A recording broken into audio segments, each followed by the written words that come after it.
When I graduated from college, there were three areas that I thought would be most impactful to the future of humanity. The three were the internet, space exploration, and changing the economy from a mine and burn hydrocarbon-based economy to one which is solar electric, which I think is going to be the primary but not exclusive means of energy and transportation. Have we screwed it up so badly here on this planet that our only hope is to build a new civilization out there? No, not at all. I'm quite optimistic about the future of humanity on Earth. You are? Yeah, absolutely. So what is the benefit to humanity then to inhabit Mars, which is really what is an ambition of yours? Well, I think if you consider two paths, one where we're forever confined to Earth and the other where we're a spacefaring civilization out exploring the stars, I think the latter is far more exciting and will result in a richer and more diverse human experience. Elon, thank you so much for being with us here at Wired Science. Well, thank you for having me. I need to first lay a little bit of a foundation here. 2 days into your physics program at Stanford University, you quit school to start a company called Zip2, a media company. Right.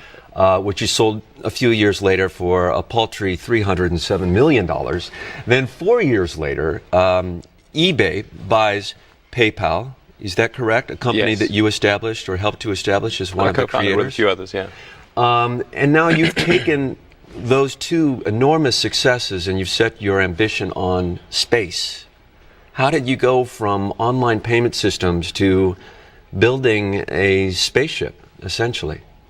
Well, when I graduated from college, there were three areas that I thought would be most impactful to the future of humanity. The three were the internet, space exploration, and then changing the economy from a mine and burn hydrocarbon-based economy to one which is solar electric, which I think is going to be the primary but not exclusive means of energy and transportation. Have we screwed it up so badly here on this planet that our only hope is to build a new civilization out there? No, not at all. I'm quite optimistic about the future of humanity on Earth. You are? Yeah, absolutely. So what is the benefit to humanity then to inhabit Mars, which is really what is an ambition of yours? Well, I think if you consider two paths, one where we're forever confined to Earth and the other where we're a spacefaring civilization out exploring the stars, I think the latter is far more exciting and will result in a richer and more diverse human experience. How can you do that better than NASA? Well, NASA is a customer of ours. So there's I think a confusion in the public mind that perhaps a company like SpaceX is competing with NASA, but in fact, NASA is a customer of ours. So we're actually providing services to NASA, launch services. And when the shuttle retires in 2010, so starting in 2011, SpaceX's rocket will replace the space shuttle in servicing the space station with astronauts and cargo transportation. The name of your rocket ship is called the Falcon Explorer, is that it? Well, the Falcon 9. The Falcon 9 Yeah, it's the rocket. And then the spaceship is Dragon. Dragon. Yeah, so the Falcon 9 rocket lifts the Dragon spaceship, and this Dragon spaceship is what goes to the space station and then returns to Earth. So it transports the Falcon as almost cargo, then? So the Falcon 9 is kind of like the semi, okay, or something like that. And the Falcon 9 booster rocket takes the Dragon spaceship to space and drops it off. Then it goes to the space station, docks with the space station, transfers astronauts or resupply, cargo, whatever the case may be, and then the Dragon spacecraft returns to Earth.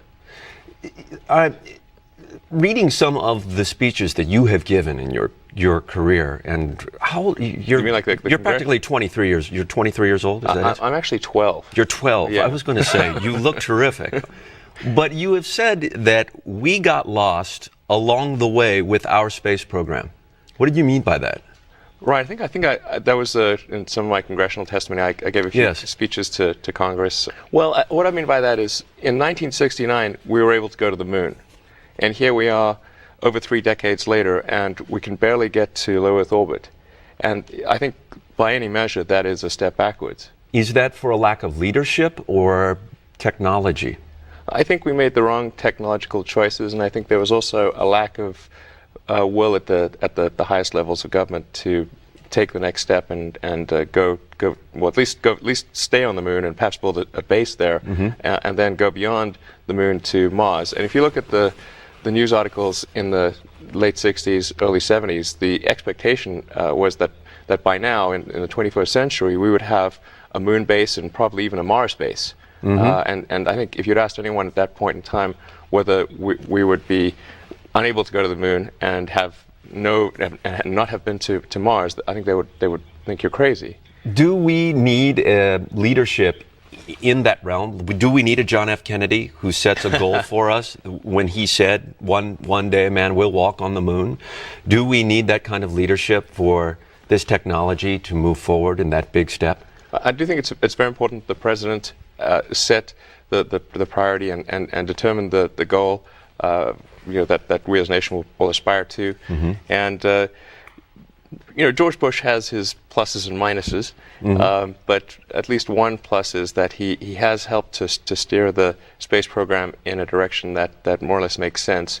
The only thing I would sort of argue with is that I don't think we should be going back to the moon. I think we should be focused on Mars. I think we saw You think that's a mistake, focusing on the moon? I do think we should rather go. I think we should rather be focused on Mars. The moon is kind of like the Arctic. I mean, it's just a very barren place, and very little resources. It's small. It's not really a place that we could establish another human civilization. There's a feeling of been there, done that too with the moon. Yeah, I think we saw that movie in the '60s. And the remake's never as good. Did we really go to the moon? Yes, we did. We definitely went I just to the wanted moon. to check.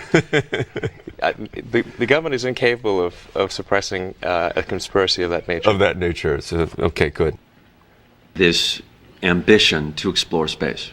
Absolutely. As an entrepreneur, there's quite a bit of competition out there. There's Jeff Bezos with Blue Origin. There's Richard Branson with his Virgin Galactic. Right. And I'm not talking about NASA either. There's Paul Allen. There's the European Space Agency and Boeing and Lockheed Martin.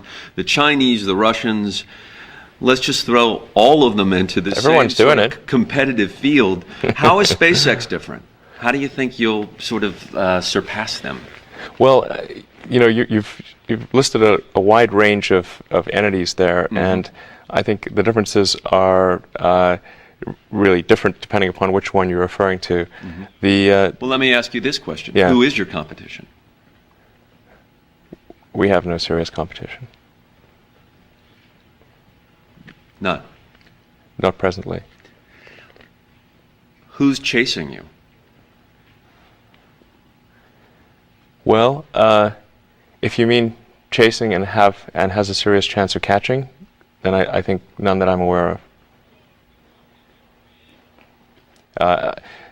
And that Branson guy's kind of a hack, then. Well, what Branson is doing, by the way, I'm a great admirer of Branson, is really a much smaller technological challenge. So their craft would be suborbital.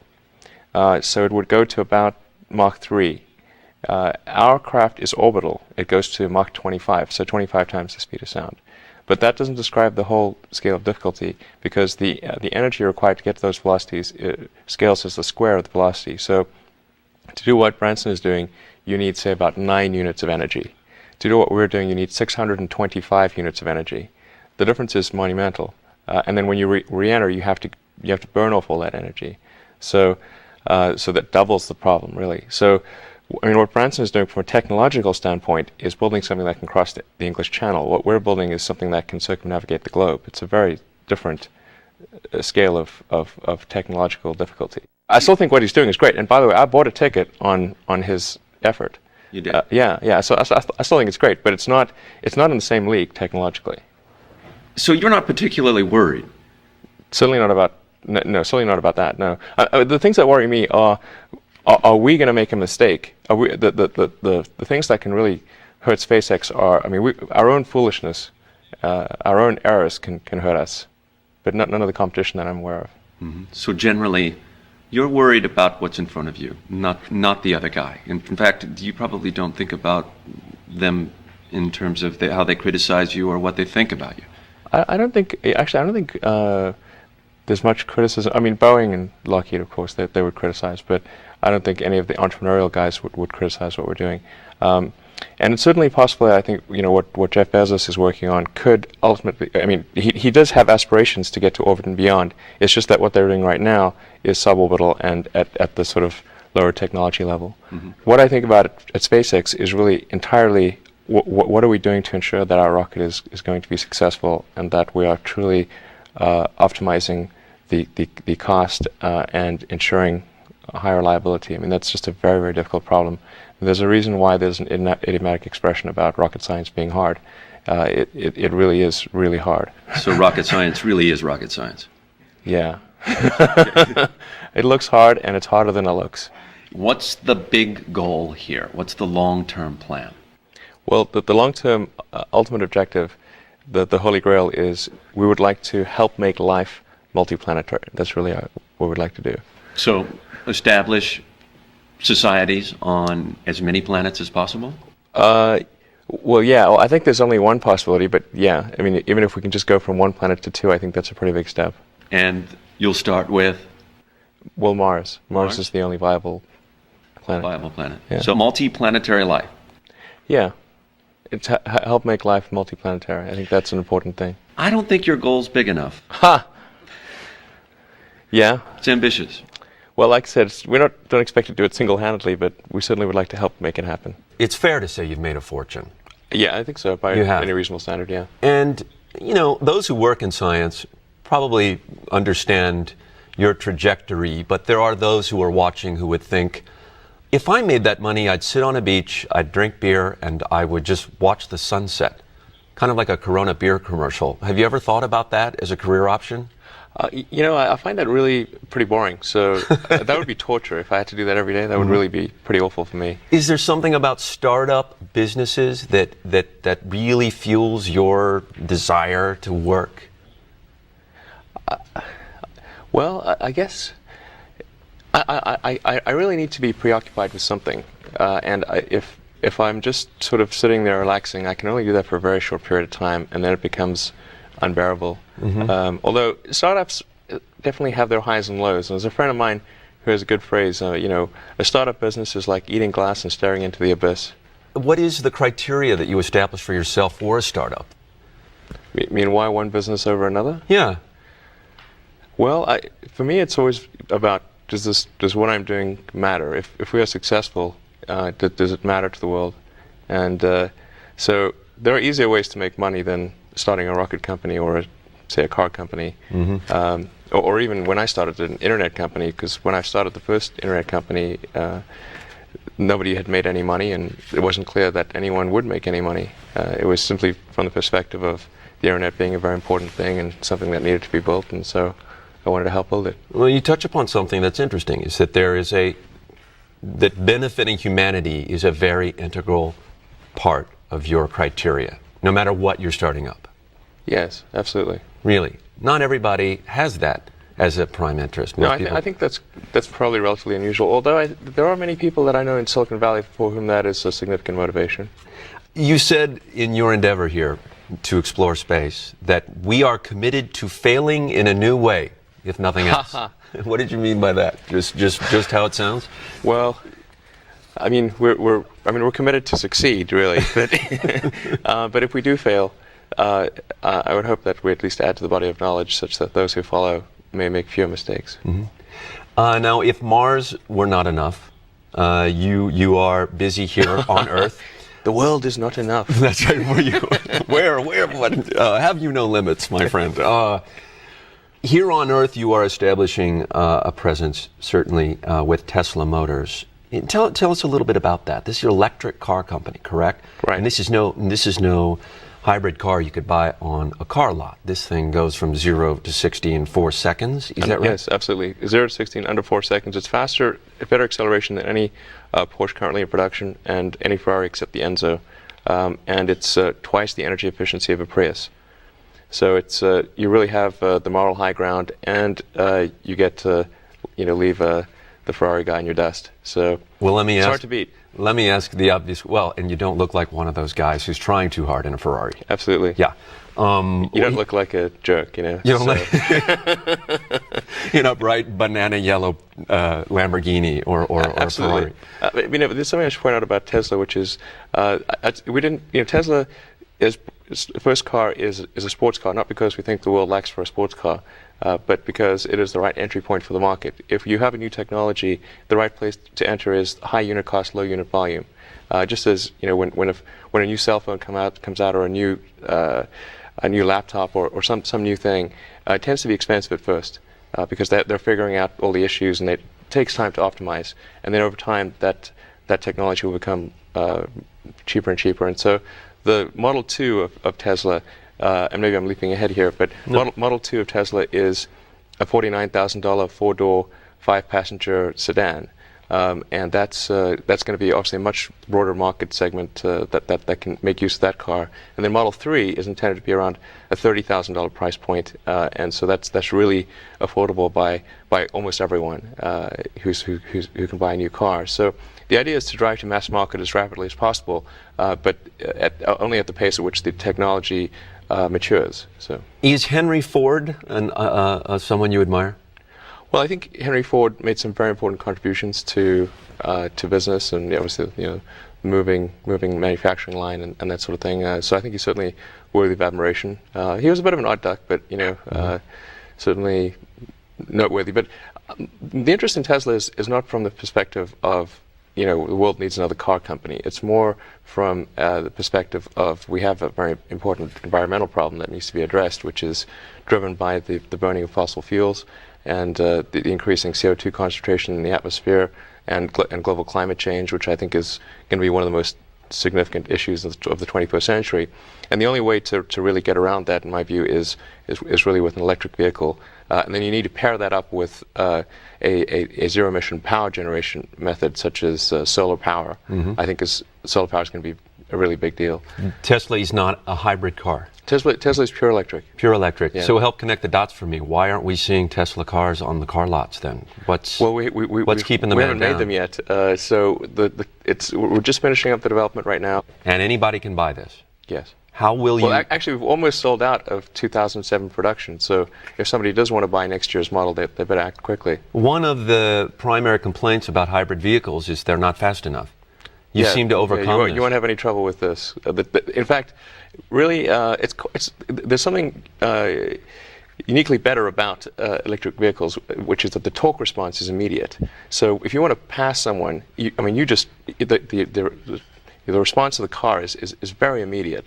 It's more fun to drive an electric car than it is to drive a gasoline car. I was going to say that Tesla, the car, the name of the car company, is no coincidence, is it? Explain a little bit about that. Right. The company is named after Nikola Tesla, who was an inventor.